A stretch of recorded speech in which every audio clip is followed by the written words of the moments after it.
Hi, this is Sunil Shukla from BRC Academy Dhole. Welcome to all of you again on your YouTube channel BRC Academy Dhole. अगर आप लोगों ने अभी तक इस channel को सब्सक्राइब नहीं किया है तो प्लीज चैनल को सब्सक्राइब करें ताकि आपको लगातार हमारे वीडियो का अपडेशन मिलता रहे। लाइक करें, शेयर करें अपने दोस्तों के बीच में। और आज का जो हम लोगों का टॉपिक है वो है fixed preposition. I have already promised you that I will tell you about the preposition in a separate lecture। मैं आपको प्रीपोजिशन वाले वीडियो में बताया था कि मैं आपको प्रीपोजिशन के सेपरेट लेक्चर दूंगा और मैं आपको बता दूं कि मैं आपको प्रीपोजिशन के कई वीडियो देने वाला हूं। लगातार आप इस बीच प्रीपोजिशन के वीडियो को लगातार मिलता रहेगा आपको। साथ में बता दूं आज का जो हम लोगों का टॉपिक है वो fixed preposition. So first we are to know what is fixed preposition. What is preposition I have told you in the video of preposition. Preposition वाले वीडियो में मैंने प्रीपोजिशन वाले सेशन में मैंने आपको बताया है कि व्हाट इज प्रीपोजिशन। बट आज फिक्स्ड प्रीपोजिशन की जो हम लोग बात करने जा रहे हैं वो ये है कि कौन से ऐसे वर्ड हैं जिनके साथ एक फिक्स्ड प्रीपोजिशन आता है। इससे हमें कोई भी पेपर करने में बहुत ही आसानी होगी जब हमें वो वर्ड्स पता रहेंगे। मैं ऐसे कलेक्शन लेकर के आया हूं इस सेशन के अंदर कि आप जैसे उस किसी भी सेंटेंस में वो वर्ड देखते हैं और उस वर्ड्स के बाद ये फिक्स होगा कि यही प्रीपोजिशन लगना है। तो आज का जो हम लोगों का आज का टॉपिक है, आज का जो सेशन है वो है फिक्स्ड प्रीपोजिशन। और इसको आप रख सकते हो पार्ट 1 में, क्योंकि मैं इसको आपको कई सेशन में देने वाला हूं। तो आज का जो हम लोगों का पहला वर्ड है वो हार्मफुल। हार्मफुल का पता है, हम सबको पता है हार्मफुल का मतलब होता है बहुत ही इजी वर्ड है, नुकसानदायक, हानिकारक। ये हार्मफुल का मतलब होता है। तो हार्मफुल से रिलेटेड जितने भी वर्ड्स हैं ये यहाँ पे राइट करे हुए हैं। तो मैं ये भी आपको बताते चलूं कि फिक्स्ड प्रीपोजिशन ही मैंने क्यों लिया। पहले स्टूडेंट्स जब हम फिक्स्ड प्रीपोजिशन को पढ़ेंगे तो इसके साथ साथ प्रीपोजिशन तो आपका तैयार होगा बट आपके वर्ड्स पावर भी इंक्रीज होंगे, आपके मीनिंग्स, आपके सिनोनिम भी लगातार बढ़ेंगे। सो हार्मफुल मतलब होता है नुकसानदायक या हानिकारक। इसी तरह से इंजूरियस का सेम मीनिंग है, परनिशियस का भी सेम मीनिंग है, डेट्रीमेंटल का भी सेम मीनिंग है, बेनफुल का भी सेम मीनिंग है। इधर डिजास्टर्स, थ्रेट, मीनेस, इन सब का मतलब जैसे धमकी देना, खतरनाक, इस तरह के मीनिंग है। और सबका मतलब ही होता है खतरनाक कोई चीज है तो नुकसान ही करेगा। तो ये सारे के सारे मीनिंग्स का मतलब लगभग एक जैसा है। ये वर्ड जो हैं अपने साथ हमेशा फिक्स्ड प्रीपोजिशन लेते हैं। इनके साथ जिस प्रीपोजिशन का हम लोग यूज करते हैं वो प्रीपोजिशन है टू। यानी कि किसी भी सेंटेंस में जब हम इसको राइट करेंगे तो harmful to, injurious to, pernicious to, detrimental to, baneful to, disasters to, threat to, menace to. Means क्या हो गया कि जब हमें किसी भी सेंटेंस में ये वर्ड्स मिलते हैं और इन वर्ड्स के बाद हमें ये किसी भी क्वेश्चन में पूछा जाता है कि इसके बाद कौन सा प्रीपोजिशन लगेगा, तो हमें ये जान लेना चाहिए कि ये सारे वर्ड जैसे हमें मिलेंगे इनके बाद तुरंत जो प्रीपोजिशन यूज होगा वो प्रीपोजिशन होगा टू। एग्जाम्पल में मैं आपको समझा देता हूं। जैसे मैं यहां पे राइट करता हूं smoking is injurious to health. यहां पे हमें कौन सा वर्ड मिला? इंजूरियस। तो इंजूरियस के तुरंत बाद हमें कौन सा प्रीपोजिशन यूज करना है? तो इसी तरह से हार्मफुल मिलेगा या इन वर्ड्स में से कोई भी वर्ड्स हमें मिलता है तो उसके तुरंत बाद हमें टू प्रीपोजिशन का यूज करना है। सेकेंड जो वर्ड है हमारा वो है प्रोहिबिट। प्रोहिबिट का मतलब होता है बचाव, रुकना। इसका मैंने आपको मतलब बताया था। हार्मफुल का ये सारे जो वर्ड्स हैं इनका लगभग सबका मीनिंग है नुकसानदायक या हानिकारक।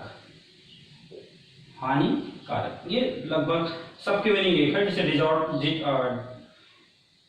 डिजास्टर्स, थ्रेट, मीनेस, ये थोड़ा सा धमकी या खतरनाक से लिए जाते हैं बट मीनिंग मिलता जुलता सबका एक जैसा है। प्रोहिबिट मतलब बचाव या रुकना, मना करना। इसी तरह से प्रिवेंट की भी सेम मीनिंग है। स्टॉप का आप सबको पता है। डिबार का भी मतलब है रिफ्रेन और रेफ्रेन। रिफ्रेन और रेफ्रेन का सेम मतलब है बचाव। लेकिन जैसे कोई चीज लंबे समय से जब बचाव की बात होती है तो वहां पे हम एब्स्ट्रेन का यूज करते हैं, और जब कम समय से बचाव के लिए बात होती है तो वहां पे हम रिफ्रेन का यूज करते हैं। इसी तरह से प्रोटेक्ट और एस्केप, ये लगभग वर्ड सिमिलर है, सबका मतलब बचाव करना, रुकना, ये सारे मीनिंग्स होते हैं। इनके साथ जो वर्ड प्रीपोजिशन लगता है, इन वर्ड्स के साथ प्रोहिबिट, प्रिवेंट, स्टॉप और डिबार या रिफ्रेन, जिनका सबका मीनिंग है वो लगता है फ्रॉम। कौन सा प्रीपोजिशन लगता है? फ्रॉम प्रीपोजिशन लगता है। तो जैसे ही हमें कोई वर्ड सेंटेंस में ये मिलता है और प्रीपोजिशन हमें इन वर्ड्स के साथ यूज करना है, तो कौन सा प्रीपोजिशन यूज करेंगे? फ्रॉम। जैसे prohibit from, prevent from, stop from, debar from, refrain from, abstain from, protect from, escape from. जैसे एग्जांपल में मैं आपको बता देता हूं, एग्जांपल में राइट करता हूं यहां पे, यू शुड प्रिवेंट। अब प्रिवेंट आ गया तो प्रिवेंट के साथ साथ हमें कौन सा प्रीपोजिशन लगाना? फ्रॉम, फ्रॉम हिम, तो हमें उससे बचना चाहिए। तो जैसे ही मिला हमें प्रिवेंट, ऐसे जैसे हमें मिलेगा प्रोहिबिट, स्टॉप, डिबार, तो आप कह सकते हो that girl has debarred from the coming of in this room, वो लड़की जो है उसको मना कर दिया गया इस कमरे में आने के लिए। तो इस तरह से जैसे ही हमें जो वर्ड्स मिलते हैं उनके साथ हम एक प्रीपोजिशन यूज करेंगे, वो फिक्स्ड प्रीपोजिशन है फ्रॉम। इनसे मिलता जुलता एक वर्ड और है, वो है अवॉइड। अवॉइड, अवॉइड का भी मतलब होता है मना करना या छोड़ देना। तो इस वर्ड के साथ अब बात आती है कि सर ये वर्ड है तो इसके साथ हम कौन सा प्रीपोजिशन यूज करेंगे। तो इसके साथ प्रीपोजिशन यूज करने के लिए मैं आपको यहां पे मैं राइट करके बता देता हूं आपको एग्जांपल में।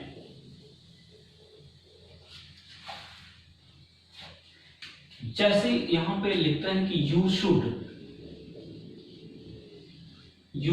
अवॉइड,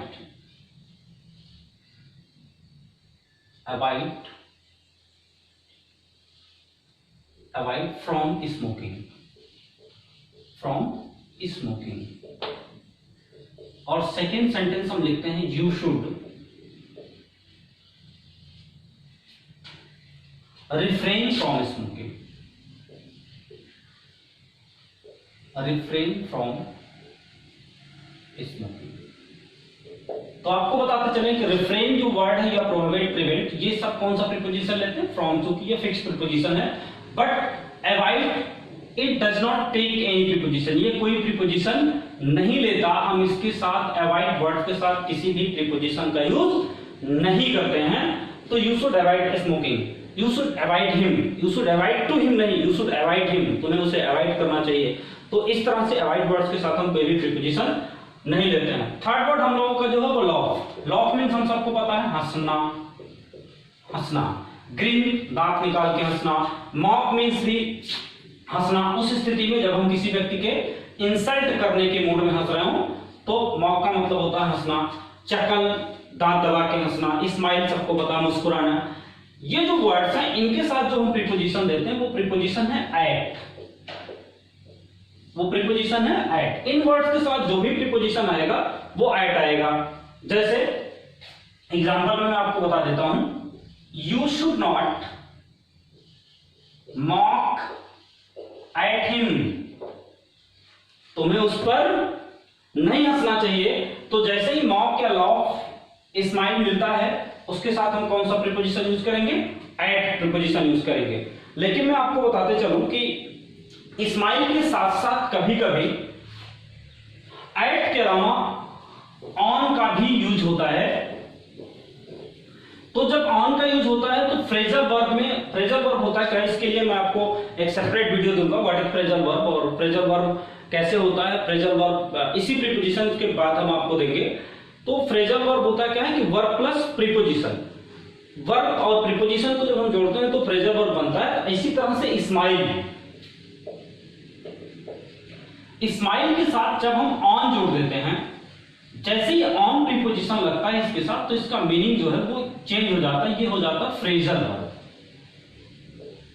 ये हो जाता है फ्रेजल वर्ब। इसका मतलब चेंज होता है। स्माइल ऑन का मतलब होता है ब्लेश, या आप इसको सुपोर्ट कर सकते हैं। स्माइल ऑन का मतलब मेहरबान होना, जैसे भगवान उस पर मेहरबान है, उसका भाग्य उस पर मेहरबान है, या you are smile on me, आप मुझ पे मेहरबान हो। तो इस तरह से स्माइल ऑन का मतलब होता है मेहरबान होना। ये फ्रेजल वर्ब में आ जाता है, ये हमेशा हमें ध्यान रखने की बात है। तो स्माइल एक ऐसा वर्ड है जिसके साथ जैसे ही ऑन आता है इसकी मीनिंग चेंज हो जाती है। अब कुछ स्टूडेंट भी वो बताते हैं सर कि जैसे मॉक है, मॉक मतलब आपने बताया कि हंसना होता है इंसल्ट के भाव में। तो जो पुलिस होती है, आर्मी होती है, वो क्या करती है, मॉक ड्रिल करती है। हम लोगों का मॉक टेस्ट होता है एग्जाम के पहले। तो इसका मतलब क्या होता है, जैसे मॉक ड्रिल करना, mock drill, mock test, mock test, इसका मतलब होता है यहां पे मॉक का जो मतलब है वो इंस्टेंट नहीं है, बट ऑल्सो यहां पे जो मतलब है वो है प्रैक्टिस, प्रैक्टिस से होता है। तो आज के वीडियो में सिर्फ इतना ही। हम आपको नेक्स्ट वीडियो में बताएंगे फिक्स्ड प्रीपोजिशन के बारे में। लगातार हम आपको फिक्स्ड प्रीपोजिशन को अपडेट करेंगे। इसके बाद प्रीपोजिशन का मैं आपको कई सेशन देने वाला हूं, जिसमें हमारे जो स्टूडेंट हैं, जो हमारे क्लास हमारे यहाँ पढ़ रहे हैं, इसके साथ साथ जो बच्चे कंपटीशन की तैयारी कर रहे हैं, उनके लिए भी बहुत ही फायदेमंद होगा। So please subscribe our channel and share it. Thank you so much.